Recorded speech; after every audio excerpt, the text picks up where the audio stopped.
Jesus bled and died for me.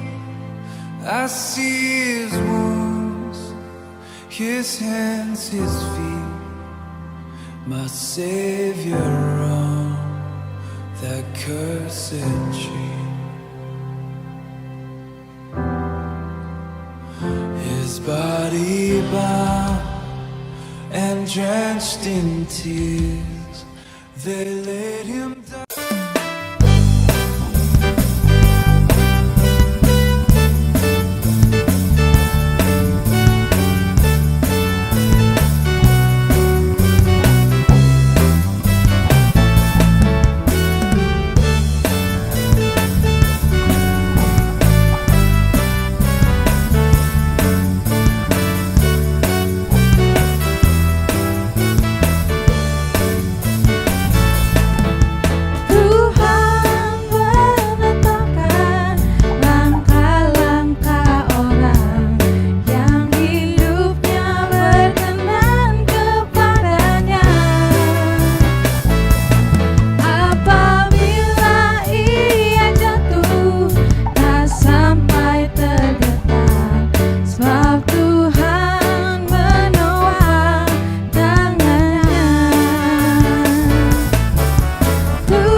siapkan hati kita lebih lagi untuk masuk menyembah Tuhan.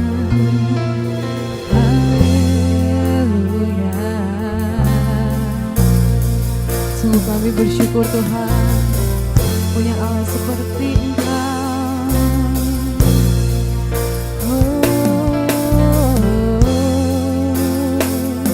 Mari sama-sama kita nyatakan. Tak usah ku takut, Allah menjagaku. Tak usah ku bimbang, Yesus lihat aku. Tak usah ku susah, Roh Kudus hiburku. Tak usah ku cemas, Dia memberkatiku. El Shaddai, El Shaddai, Allah Maha Kuasa. Dia besar, Dia besar, El Shaddai mulia. El Shaddai, El Shaddai, Allah Maha Kuasa. Berkatnya melimpah, El Shaddai.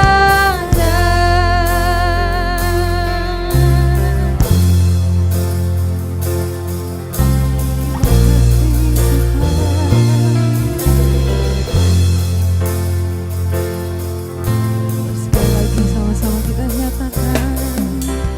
Tak usah ku takut, Allah menjagaku. Tak usah ku bimbang, Yesus lihat aku. Tak usah ku susah, Roh Kudus hiburku. Tak usah ku cemas, Dia memberkatiku. El Shaddai, El Shaddai,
Tuhan, kami balas semua kasih dan setiamu ya Aba. Haleluya, Kau Allah yang besar. Haleluya, Kau mulia. Namamu, kuasamu, kasihmu kekal. Kau yang layak ditinggikan. Haleluya, Kau Allah yang besar. Haleluya, Kau mulia. Namamu, kuasamu, kasihmu kekal. Kau yang layak ditinggikan.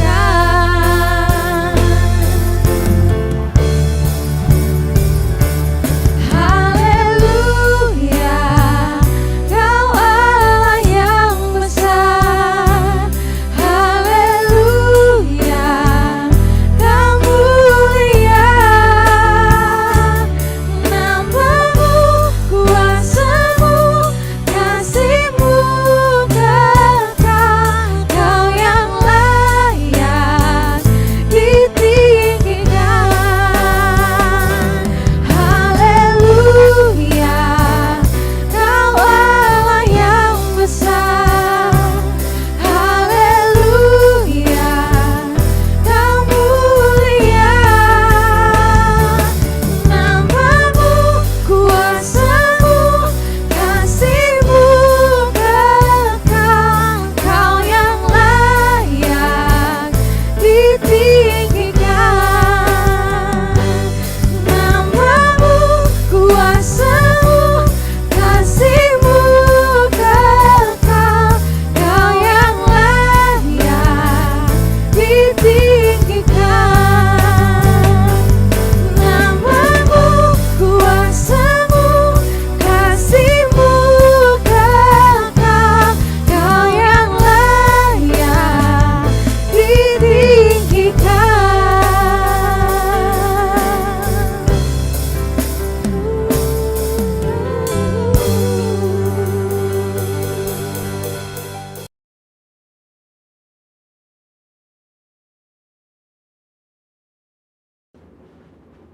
Shalom saudara, pada Voice Adventakos hari ini kita akan melanjutkan pembahasan mengenai Gender Identity Challenge dan LGBTQ bagian yang kedua. Saudara, kita semua harus mengerti bahwa gender identity itu berpengaruh pada perilaku seksual dalam hal ketertarikan fisik dan hasrat seksual seseorang. Maka dari itu kita semua harus mengerti bahwa gender identity seseorang harus benar terlebih dahulu, baru kita bisa membahas mengenai ketertarikan fisik dan hasrat seksual seseorang termasuk yang menyimpang seperti LGBTQ. Agar saudara lebih mengerti, ada perbedaan antara ketertarikan fisik dengan hasrat seksual. Ketertarikan fisik merupakan perasaan ketertarikan kepada seseorang karena faktor biologis atau secara fisik seperti penampilan, wajah, bentuk tubuh, suara, bau tubuh, tatapan, dan sebagainya yang bisa terjadi sesaat atau untuk waktu yang lama. Tapi yang saudara harus ketahui bahwa tidak selalu objek yang membuat ia tertarik selalu lawan jenis. Contohnya, ada seorang anak cowok yang ngefans banget sama boyband K-pop karena suara dan performa panggungnya. Sedangkan hasrat seksual adalah tindakan untuk merealisasikan ketertarikan fisik, baik itu bisa di dalam pikiran atau secara fisik berhubungan seksual. Ini merupakan suatu pilihan mau dilakukan atau tidak. Hasrat seksual yang sah hanya dapat dilakukan antara laki-laki dan perempuan yang sudah menikah.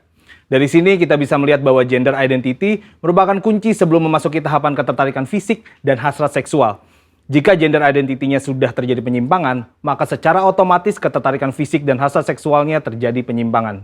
Jika ketertarikan fisiknya sudah benar sesuai organ reproduksi seksualnya, maka untuk merealisasikan hasrat seksualnya pun harus benar, yaitu hanya boleh dalam pernikahan. Sampai di sini terlihat sekali bahwa hasrat seksual LGBTQ baik yang dituangkan dalam bentuk hubungan fisik maupun pikiran seperti fantasi dan juga semua hasrat seksual kaum heteroseksual yang terjadi di luar pernikahan semuanya adalah salah dan merupakan dosa. Maka dari itu dalam Imamat 18 dan 20 ayat ke-10 sampai ke-21 jelas melarang segala perzinahan dan percabulan, ketertarikan fisik yang tidak wajar, dan pelaksanaan hasrat seksual yang menyimpang kepada orang tua, saudara kandung, saudara tiri, sepupu, sanak saudara, dan bahkan kepada binatang. Lebih lagi, Tuhan Yesus dalam Matius 5 ayat ke-27 sampai 30 menegaskan bahwa jika seseorang memiliki hasrat seksual di dalam hatinya, meskipun belum direalisasikan dalam tindakan fisik, hal tersebut juga adalah dosa. Nah, sampai di sini mungkin saudara bertanya, bagaimana langkah pemulihan bagi mereka yang mengalami gender identity challenge dan LGBTQ? Ternyata langkah pemulihannya sama dengan semua yang jatuh dalam dosa, yaitu bertobat, berbalik dari dosa, dan datang kepada Tuhan Yesus untuk pengampunan dosa serta memberi diri untuk bertumbuh ke arah Dia. Dan juga dalam hal hasrat seksual, orang-orang percaya dipanggil untuk menyalipkan segala keinginan daging yang berdosa serta mengendalikannya sebagai bagian dari disiplin rohani. Maka dari itu yang paling terpenting ialah bagaimana langkah kita sebagai anak mudanya Tuhan dalam menanggapi LGBTQ ini. Saudara bisa melakukan 3M. M yang pertama adalah mengasihi. Saudara pasti sudah sangat mengerti bahwa kita dipanggil untuk mengasihi sesama, namun mengasihi bukan berarti berkompromi terhadap kebenaran firman Tuhan. Karena tindakan untuk membenarkan perilaku penyimpangan seksual bukanlah tindakan kasih, melainkan tindakan menghancurkan. Untuk itu, GBI sendiri telah memandang disorientasi seksual kaum LGBTQ adalah dosa. Namun, GBI meyakini bahwa kuasa Yesus dan pekerjaan Roh Kudus mampu mengubahkan orang berdosa. Jadi, wujud kasih kita yang benar kepada kaum homoseksual bukan memandang perilaku itu benar berdasarkan hak asasi manusia, namun justru menolong mereka keluar dari perbuatan dosa itu sesuai 1 Korintus 6 ayat yang ke-9 sampai ke-11. Selain itu, gereja atau kita sebagai orang percaya dapat menjadi wadah dan sarana yang positif dalam melahirkan pertumbuhan iman dan penguatan nilai-nilai rohani yang baru. M yang kedua adalah membantu. Gereja atau orang percaya dipanggil untuk membantu dengan memberikan pengajaran-pengajaran yang benar mengenai gender identity, batasan ketertarikan fisik dan hasrat seksual, sehingga orang-orang yang bergumul dapat kembali pada gambaran rupa dan gambar Allah sebagaimana Allah menciptakan manusia pada awalnya. Dan M yang ketiga adalah mengingatkan. Sebagai komunitas orang percaya, saudara juga dapat saling mengingatkan bahwa perjalanan hidup orang Kristen adalah mencapai keserupaan dengan Kristus. Yang berarti bahwa proses pengudusan hidup tidak akan pernah berhenti di sepanjang kita hidup di dunia ini. Meskipun ada pilihan berbuat dosa, namun kita memilih untuk menghindari dosa tersebut. Kesimpulannya, Tuhan membenci serta menganggap dosa semua perbuatan zina, cabul, penyimpangan seksual, dan siapapun yang tidak dapat mengontrol hasrat seksualnya. Sebagai komunitas orang percaya, kita tidak dapat terhindar dari orang yang memilih hidup dalam penyimpangan seksual, namun respon dan sikap kita adalah tetap mengasihi mereka, membantu mereka untuk mengendalikan perilaku seksual mereka, serta mengingatkan bahwa perjalanan hidup setiap orang percaya adalah ke arah Kristus. Saudara, untuk penjelasan lengkapnya dari tim teologi kami, silakan cek link yang ada di atas atau scan QR Code yang tersedia. Salam integritas, Tuhan Yesus memberkati.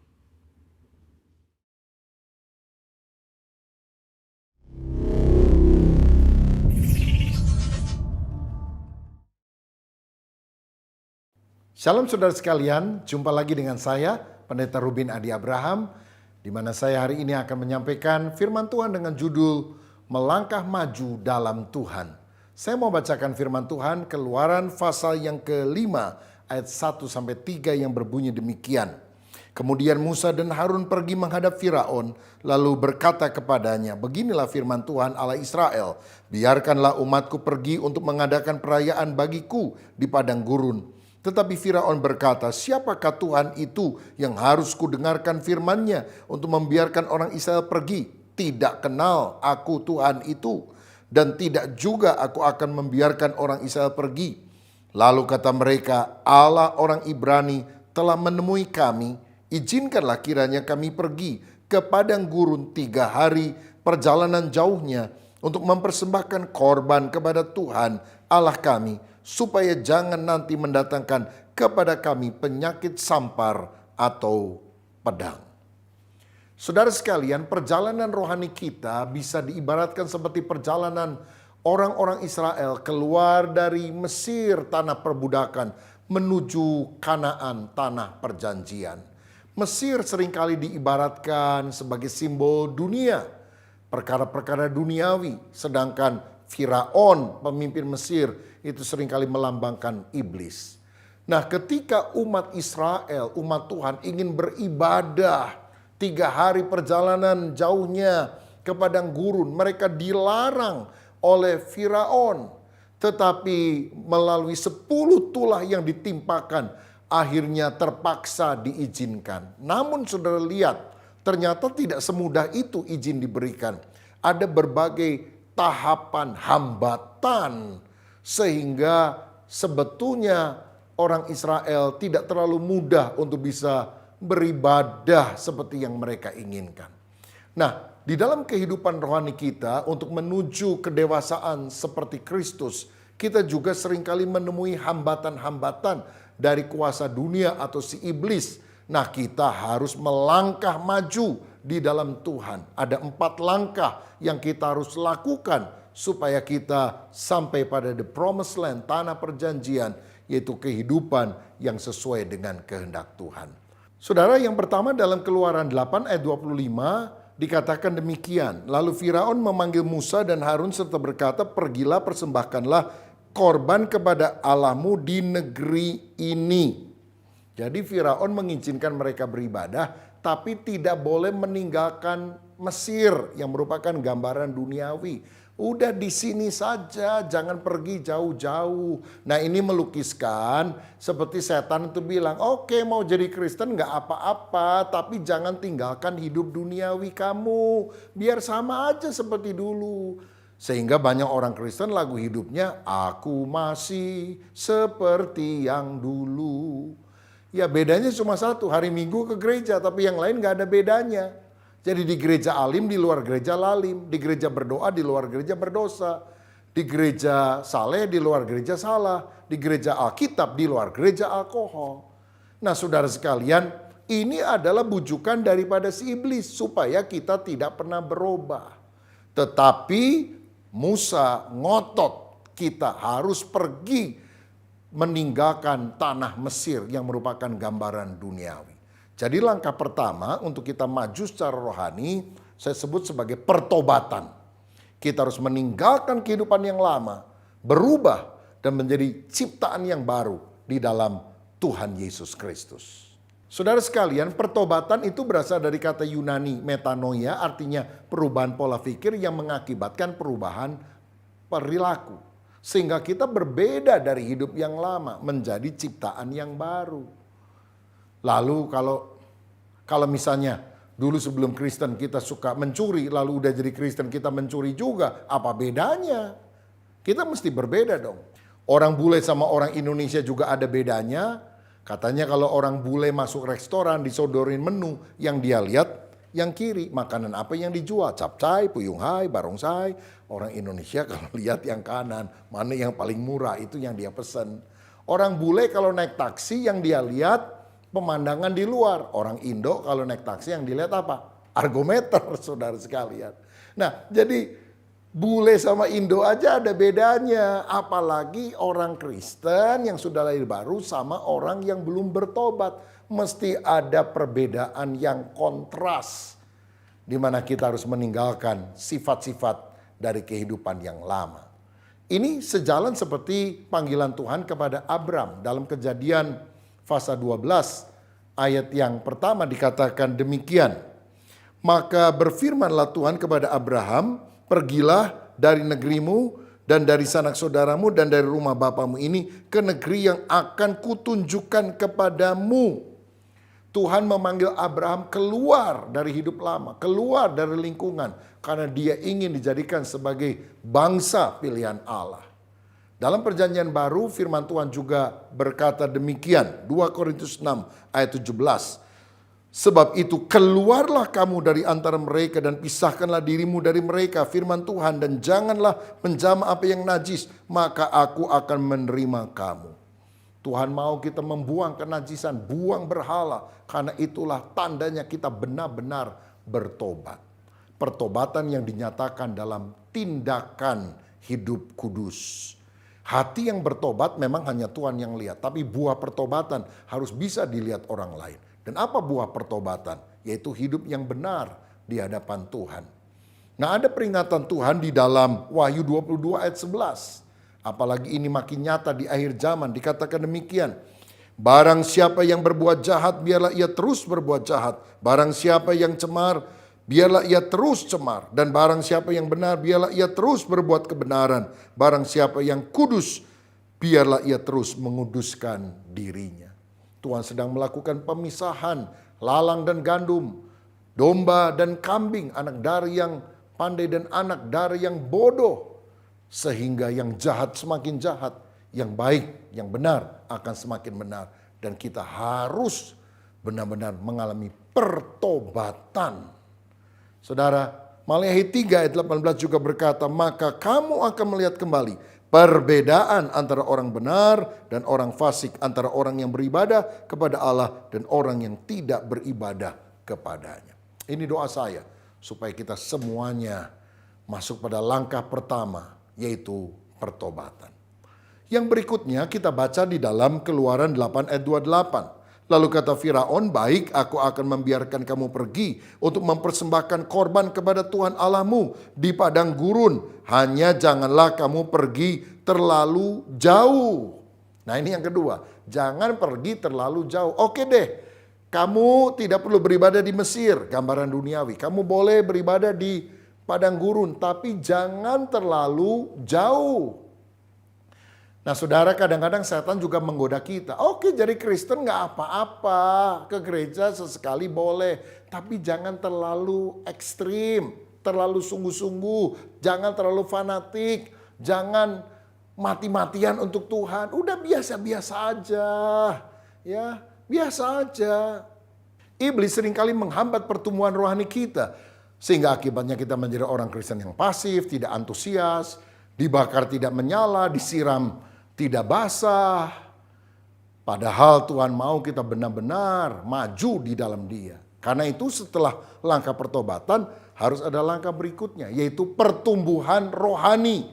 Ini yang kita harus miliki dalam kehidupan. 2 Petrus 3 ayat 18 berkata demikian. Tetapi bertumbuhlah dalam kasih karunia dan dalam pengenalan akan Tuhan dan Juru Selamat kita, Yesus Kristus. Tuhan mau kita mengalami pertumbuhan rohani, makin mengenal Dia. Firman Tuhan juga berkata dalam 2 Petrus 1 ayat 5-7, tambahkanlah kepada imanmu kebajikan, dan kepada kebajikan pengetahuan, dan kepada pengetahuan penguasaan diri, dan kepada penguasaan diri ketekunan, dan kepada ketekunan kesalehan, dan kepada kesalehan kasih akan saudara-saudara, dan kepada kasih akan saudara-saudara kasih akan semua orang. Saudara, jadi kita mesti maju secara rohani. Jangan sudah 5 tahun jadi Kristen, ya pertumbuhan rohaninya persis sama. Nggak pernah tumbuh sampai hari ini. Ayo maju di dalam Tuhan. Saudara, ketika Tuhan meminjam perahu Simon Petrus dan mengajari orang banyak dengan firman, setelah selesai, Dia berkata apa kepada Simon Petrus? Tolakkan perahumu ke tempat yang dalam. Lalu dia disuruh menebarkan jala untuk menangkap ikan. Dan apa yang terjadi? Di tempat yang dalam mereka bisa mendapatkan ikan dalam jumlah yang sangat banyak. Kalau hanya di pantai gak ada ikan. Waktu di jala yang dapat pasir, mungkin sampah, saudara. Begitu juga dalam kehidupan Kristen, jangan cuma di permukaan, jangan cuma di pesisir. Tolakan perahumu ke tempat yang lebih dalam. Ayo mengenal Tuhan lebih dalam. Jadi kalau saudara sudah percaya Yesus, saudara mesti dibaptis. Kalau sudah dibaptis, saudara mesti rajin beribadah. Kalau udah rajin beribadah, suka berdoa dan membaca Alkitab setiap hari. Kalau sudah, kita harus melayani Tuhan, memberitakan Injil. Karakter kita makin hari makin serupa seperti Yesus. Pemahaman kita akan kebenaran makin bertumbuh. Dan itulah step rohani yang kita harus raih dalam kehidupan. Ada pertumbuhan rohani. Kalau setan berkata jangan pergi terlalu jauh, justru kita ingin pergi jauh lebih dalam pengenalan akan Tuhan. Yang ketiga, saudara sekalian, kita lihat di dalam Keluaran 10 ayat 11 yang berbunyi demikian. Bukan demikian, kamu boleh pergi, tetapi hanya laki-laki. Dan beribadahlah kepada Tuhan, sebab itulah yang kamu kehendaki. Lalu mereka diusir dari depan Firaun. Saudara sekalian, yang ketiga karena ditimpa oleh tulah kembali, Firaun akhirnya bilang, oke, Kamu boleh pergi jauh 3 hari perjalanan, karena Tuhan akan menjumpai mereka di Gunung Sinai sebetulnya saudara. Tapi yang boleh pergi cuma laki-laki saja. Yang perempuan, yang anak-anak, bahkan kambing domba, harta mereka harus tinggal di Mesir. Nah kalau begitu kan nggak mungkin jalan terus. Orang Israel laki-lakinya pasti akan balik lagi ke Mesir. Ini godaan setan saudara sekalian. Cuma laki-laki saja yang boleh beribadah. Padahal Tuhan ingin ketika kita bertobat, pertobatan kita itu mempengaruhi seluruh keluarga kita. Istri, anak, semuanya dipersembahkan untuk kemuliaan nama Tuhan. Saya teringat Nabi Nuh. Dia membawa seluruh keluarganya, Nabi Nuh dan istrinya, 3 orang anaknya, 3 orang mantunya. Semuanya masuk ke dalam bahtera keselamatan. Atau seperti Yosua yang satu kali berkata, aku dan seisi keluargaku, kami akan beribadah kepada Allah. Nah jadi kemajuan rohani itu bisa kita dapatkan kalau yang pertama kita menapaki yang namanya pertobatan, yang kedua pertumbuhan rohani, dan yang ketiga adalah penginjilan. Nah jadi siapa yang harus kita injili? Pertama-tama adalah keluarga kita, tapi kemudian semua orang yang lain agar mereka juga percaya kepada Yesus. Jadi Kristen nggak boleh egois karena Injil bukan untuk kalangan sendiri. Injil harus diberitakan kepada semua orang. Karena kita tahu kalau orang tidak percaya Yesus, mereka binasa semua di dalam neraka. Apa saudara mau masuk surga sendirian? Cuma laki-laki saja. Lalu istri, anak-anak, semuanya masuk ke dalam neraka. Atau sebaliknya, cuma perempuan saja yang ke surga. Keluarganya ditinggalkan pada jalan menuju neraka. Oh saudara, jangan egois. Ayo kita memberitakan Injil. Merebut mereka dari api neraka dengan mengimani bahwa Yesus adalah satu-satunya jalan kebenaran dan hidup. Tidak seorang pun sampai kepada Bapa kecuali melalui Yesus. Nah di dalam Kisah Rasul pasal 16 ayat 31 firman Tuhan berkata, jawab mereka, percayalah kepada Tuhan Yesus Kristus, maka engkau akan selamat, engkau dan seisi rumahmu. Saudara, karena ke surga itu nggak bisa nebeng orang lain, kita harus memberitakan kabar baik agar setiap individu bisa percaya bahwa Yesus adalah Tuhan. Keluarga kami dulu bukan keluarga Kristen, semua latar belakang penyembah berhala. Orang pertama dalam keluarga kami yang bertobat percaya Yesus adalah ibu dari nenek saya panggilnya Mak Co. Mereka waktu itu masih tinggal di Kalimantan Tengah. Satu kali ada misionaris datang dan kemudian mengadakan ibadah di sebuah tempat kecil, dan oma saya ini, ya ibu dari nenek saya, selalu datang. Akhirnya bertobat menjadi Kristen. Oh keluarganya marah, nggak setuju, suaminya suka maki-maki dia, melarang ke gereja. Tapi ibu tua ini selalu setia datang kepada Tuhan, bahkan menceritakan kabar baik kepada keluarga yang lain. Orang kedua yang bertobat dalam keluarga adalah ayah saya ketika dia studi di Jawa Timur, di Malang. Sejak itu satu demi satu anggota keluarga didoakan dan dimenangkan bagi Yesus Kristus.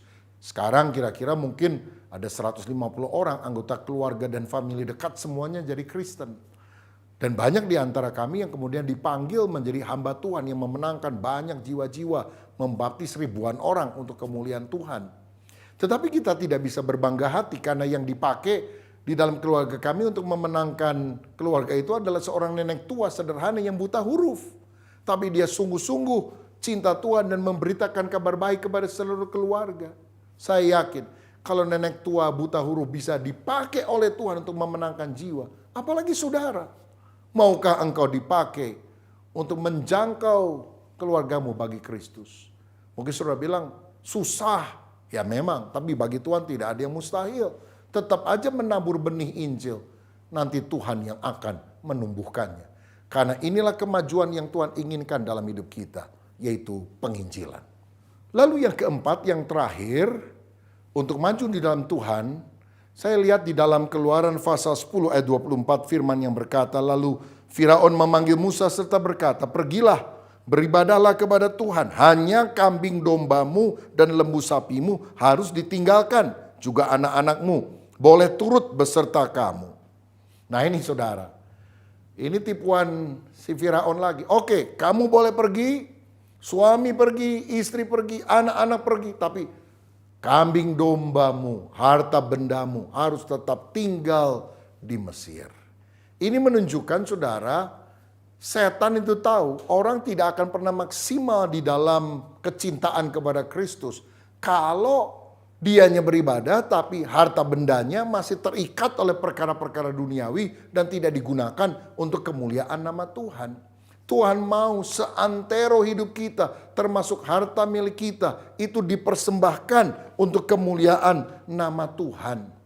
Kan sekarang ini banyak orang udah jadi Kristen, tapi pelitnya luar biasa, saudara sekalian. Nyanyi-nyanyi mau, ke gereja mau, tapi suruh berkorban, memberikan persembahan, apalagi misalnya janji iman untuk pembangunan, nggak mau mereka. Malah nuduh, wah pendeta mata duitan dan sebagainya. Padahal yang dibangun juga bukan pakai nama pendeta, saudara sekalian, semuanya untuk memperluas kerajaan Allah di atas muka bumi. Jadi langkah keempat yang menunjukkan kita makin maju secara rohani selain pertobatan, pertumbuhan rohani, penginjilan adalah pengorbanan. Kita harus rela berkorban untuk kemuliaan nama Tuhan. Saudara, kita ini harus jadi bendaharawannya Tuhan. Ingat loh, apa yang kita miliki sebetulnya cuma titipan Tuhan. Ownernya kan dia, kita ini cuma manajer. Dan kalau Tuhan dan pekerjaannya membutuhkan, kita akan support. Kalau saya lihat di dalam Lukas pasal 8 ayat 1-3, rombongan Yesus pelayanan ke kota dan desa karena disupport secara keuangan oleh beberapa orang wanita kaya yang hidupnya telah dijamah dan diubah oleh Kristus. Sehingga melalui persembahan mereka, berita Injil itu bisa disebarkan kemana-mana. Sampai hari ini dibutuhkan orang-orang yang punya hati memberi sedemikian. Saudara, mari kita memiliki penyerahan total di hadapan Tuhan. Belajar menabur di ladang Tuhan. Orang yang menabur dengan mencucurkan air mata, dia akan menuai dengan bersorak-sorai. Jangan kumpulkan hartamu di bumi. Di bumi ngengat dan karat merusaknya. Tapi kumpulkan hartamu di sorga. Itu harta yang abadi. Apa yang kita miliki akan kita tinggal waktu kita mati. Tapi apa yang kita tabur di ladang Tuhan itu kekal sampai selama-lamanya. Karena itu saudara sekalian, mari kita belajar mengorbankan yang terbaik untuk kemuliaan nama Tuhan. Seperti Raja Daud, ketika dia ingin membangun bait suci, Tuhan bilang, no, kamu tangannya berlumuran darah. Nanti anakmu Salomo yang akan mengerjakannya.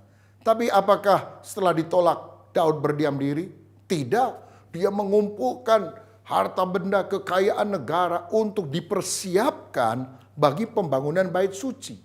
Bahkan dia juga memberikan persembahan secara pribadi dalam jumlah sangat besar. Kalau saya baca dalam 1 Tawarikh pasal 29 ayat 3 dikatakan, lagi pula oleh karena cintaku kepada rumah Allahku, maka sebagai tambahan dari segala yang telah kusediakan bagi rumah kudus, aku dengan ini memberikan kepada rumah Allahku dari emas dan perak kepunyaanku sendiri.